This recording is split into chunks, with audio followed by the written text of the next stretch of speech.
Hola a todos, como ya saben, este canal es un espacio para personas que han tenido experiencias difíciles con la iglesia cristiana y sus enseñanzas. Y muchas veces soy muy duro con las críticas que hago contra la iglesia cristiana, pero también a veces sigo hablando de manera muy cristiana. Y evidentemente, aunque de manera muy diferente, todavía creo en Dios. Algunos se pueden estar preguntando si todavía me considero cristiano, después de todas las cosas que he pasado y los cambios que he tenido en mis creencias. Así que quiero contarles algunas de las razones por las que ya no me considero cristiano, pero también otras razones por las que tal vez aún me pueda considerar cristiano.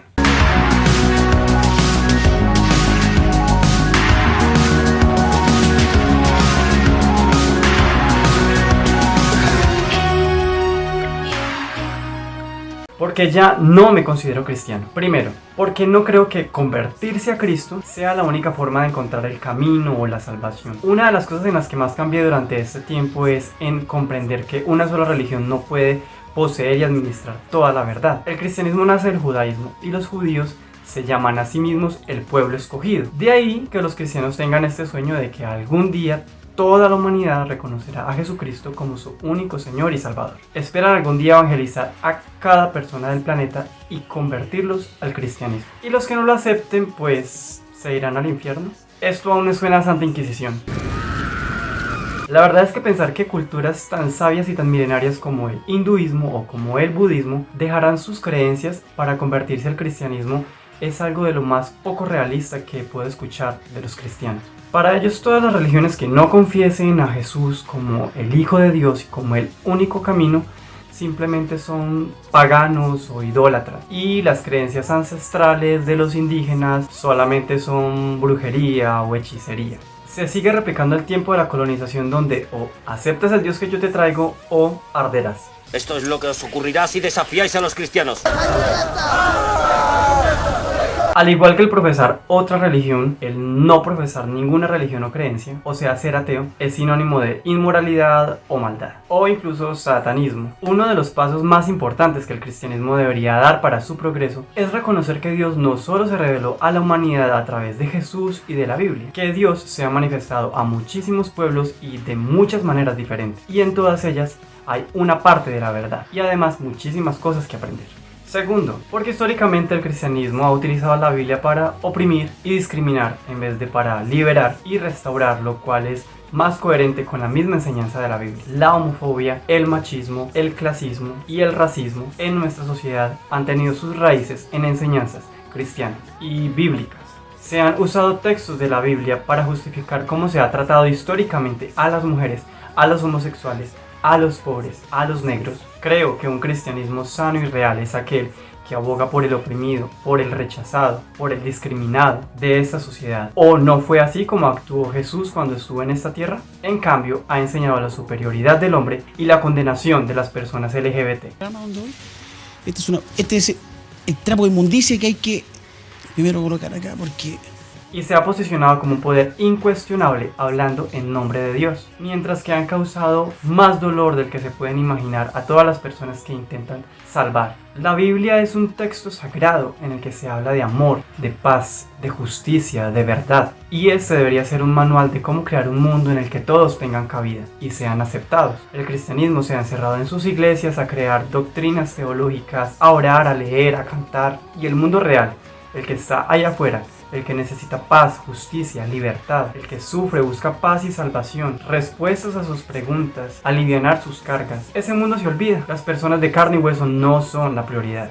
Esas personas muchísimas veces deben sufrir un infierno presente por la esperanza de un cielo en el más allá. O si no, a ver dónde se manifestó la Iglesia Cristiana de Colombia en el paro nacional de este año.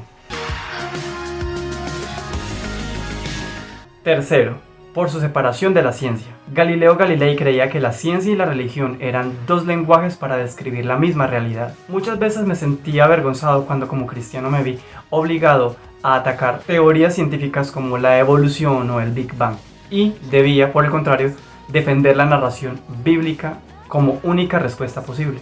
También defendí posturas cristianas que condenan acciones como la masturbación, los tatuajes, el aborto, el cannabis, el sexo antes del matrimonio, argumentando que todos conllevan consecuencias terribles para la salud física y emocional de las personas, cuando claramente los estudios en salud y psicología han demostrado todo lo contrario durante muchísimos años. Han explicado que las cosas no son así, que el condenar y satanizar todas estas acciones no tiene ningún argumento sólido con bases científicas. Muchas personas que han padecido de graves enfermedades mentales nunca han podido ser atendidos por especialistas de la salud mental, porque su iglesia dice que se trata de espíritus o demonios que deben sacarse de la persona con oración o con liberaciones. Muchas veces no escuchan una posición científica porque tienen el miedo de que la ciencia siempre está rechazando y negando a Dios y toda la experiencia espiritual humana. Si los cristianos pudieran reemplazar unas cuantas veces al año de ir a la iglesia por ir al psicólogo y escuchar lo que tiene que decir acerca de su salud mental, tal vez entenderían que la oración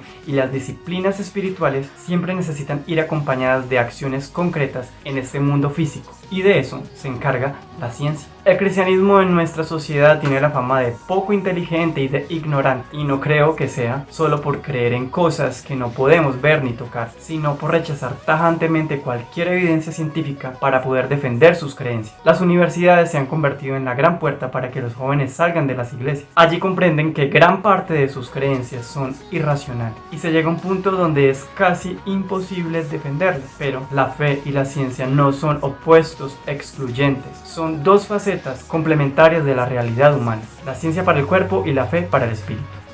Porque sí me considero cristiano, por mi historia. Nací en una familia cristiana y hasta mis 25 años construí todo mi entendimiento del mundo en la base del cristianismo. Los recuerdos de mi infancia, mis amigos, mis mejores momentos, mis sueños de adolescente, experiencias, campamentos, aprendizaje, crecimiento personal, todas estas cosas las viví siendo cristiano. La música la encontré en la iglesia. Y si algo es cierto es que de nada sirve que tratemos de borrar el pasado porque nos cause dolor. El pasado será el pasado siempre. Y nuestra historia es la que nos ha traído hasta donde estamos justo ahora. Es parte indivisible de lo que somos. En alguna ocasión vi una imagen que decía: podrás sacar al joven de la iglesia, pero nunca podrás sacar la iglesia del joven. Y en otra ocasión, mientras estaba meditando, una frase llegó a mí y era: si te cortas las raíces, no podrás crecer. Cuando salí de la iglesia realmente no pensaba en dejar de ser cristiano, pero después, durante mucho tiempo, intenté hacerlo, borrar esa parte de mí, intentar olvidarla, y en realidad tratar de hacer eso solo me causó más dolor. Creo que no es necesario eliminar todas las cosas que crecieron de mí en mi vida cristiana. Si bien es cierto que el dolor que me causó la iglesia hizo que fuera insostenible que yo siguiera siendo parte activa de ella, las cosas buenas que aprendí y viví allí son suficientes para que aún exista una conexión de amor y vida con el hecho de ser cristiano. Mi crítica es y siempre será contra el sistema de creencias, nunca, y repito, nunca contra las personas con las que compartí allí. Muchísimas de esas personas siempre han sido rectas, honestas, amables. No podría decir que hayan sido malintencionadas al tratar de impartir su fe con tanta insistencia a los demás. Yo sé que nunca podría juzgarlos de tratar de hacerle daño a propósito a sus hermanos en la fe. Además, gran parte de las virtudes que hoy en día veo en mí las aprendí allí. Mis valores, mi ética y sobre todo la intención de buscar siempre la verdad. Si considero todo esto, el cristianismo y la familia que construí allí siguen siendo parte de mí. Además, allí viví la experiencia más profunda y trascendental de toda mi vida, que fue tener un encuentro con la presencia de Dios, poder sentir algo que va más allá de lo que las palabras pueden expresar, algo que es tan fuerte como para desvanecer todo el dolor, el miedo, las dudas. Ese ha sido mi faro. Si no fuera porque sé lo que persigo, yo no estaría luchando por esto el día de hoy. Segundo, porque considero a Jesús como un gran maestro de amor y vida, porque considero que toda su enseñanza es digna de seguir, porque de todo lo que pudiera criticar sobre la Biblia y sus interpretaciones, la parte más limpia, real, honesta e inspiradora definitivamente es la vida de Jesús y sus palabras. La manera en que Jesús cuestionó todas las creencias y las normas de su época para instaurar un reino de verdad y justicia aún me sigue moviendo, porque a pesar de toda la oposición que él tuvo por parte de los líderes religiosos de su época, él nunca se vendió y jamás agachó la cabeza, porque en Jesús veo un modelo no solo para el cristiano sino para el ser humano sin importar la religión que profese, y ese modelo sigue siendo vigente hoy en el siglo XXI. Y saber que él actuó como actuó, con firmeza, con valentía, frente a las injusticias sociales de su pueblo y en contra de la hipocresía y la falsedad de la religión de su época, me inspira a seguir adelante con este canal de herejías, como lo podrían llamar algunos, y me consuela saber que las mismas oposiciones que me puede encontrar en el camino, él también las vivió. Y eso no significó que estaba equivocado, sino que por el contrario, el reinterpretar la religión y la ley de su pueblo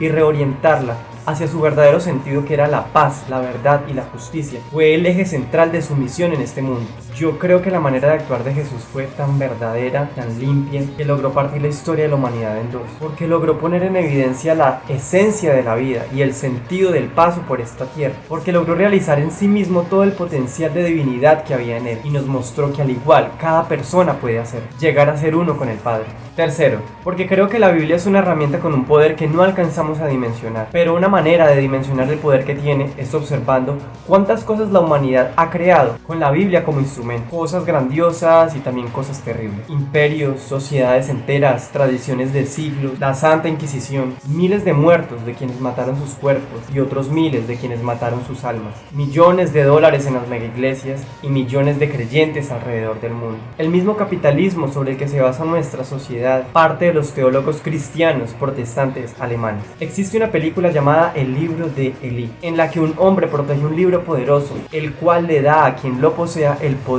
de dominar el mundo. Si para bien o para mal, eso dependerá de la persona que tenga este poder. La Biblia es como una herramienta con la cual se construyó todo un gran artefacto humano, el cual solo se puede desarmar con esa misma herramienta. Una de las maneras más útiles de desinstalar de la mente de miles de personas creencias limitantes que se han implantado usando la Biblia es desinstalarlas con el mismo instrumento. Yo creo que la Biblia es un libro donde se registran las historias de fe, de vida y de lucha de muchas personas que perseguían la verdad y buscaban el sentido de la vida. Y sus reflexiones y diarios sobre esta búsqueda de Dios nos pueden dar mucha luz sobre hacia dónde podemos caminar en esta vida. Si la Biblia ha sido un instrumento utilizado históricamente para dañar y oprimir, mucho más puede ser una herramienta para sanar y para liberar. Es un libro lleno de esperanza y de amor. Si logramos acercarnos a él sin el filtro de las enseñanzas de quienes históricamente han tenido el poder de interpretarla y decirle a los demás qué significa. Así que me encuentro en un limbo de identidad. Para los cristianos no soy cristiano, tal vez solo soy un hereje, y para los no cristianos sí soy cristiano, o tal vez otro religioso ignorante, o alguien que no ha podido dejar ir su pasado. Puedo ver la ambigüedad de la situación. Soy al mismo tiempo dos cosas opuestas entre sí, un cristiano gay o un gay cristiano, que tampoco es lo mismo, pero la vida es así, es ambigua por naturaleza. No hay fórmulas, no hay claves ni recetas mágicas. En la vida no todo es bueno o malo, blanco o negro. La vida es más bien una escala de grises en la que tenemos que ir probando y acercándonos y caminando hacia el equilibrio, tomando lo mejor de ambos extremos. Y para mí ese equilibrio lo encontré en el cristianismo progresista, que es un movimiento espiritual y de pensamiento que busca rescatar lo bueno del cristianismo tradicional, pero reinterpretando todas las tradiciones dañinas que heredamos de él. Sería muy fácil para ellos que simplemente aceptara la etiqueta del descarriado, mundano, inconverso, ateo, como si eso fuera algo malo, y simplemente desapareciera del mapa y no tener que lidiar conmigo. Pero no, aún soy cristiano y aún estoy buscando aportar algo para que este mundo sea mejor y más justo. Me encanta poder leer sobre ustedes, saber sus historias, aún se consideran cristianos, ya no, o aún no lo tienen claro. ¿Habían antes escuchado hablar del cristianismo progresista? ¿Qué opinas sobre él? ¿Te sientes identificado con lo que acabo de compartir? De nuevo, gracias a todos los que han apoyado esta iniciativa, gracias a los que han compartido sus historias conmigo, a los que se han suscrito al canal y han compartido los videos. Espero que este espacio pueda seguir creciendo y podamos hacer conexión con muchísimas otras personas que viven procesos similares. Adiós.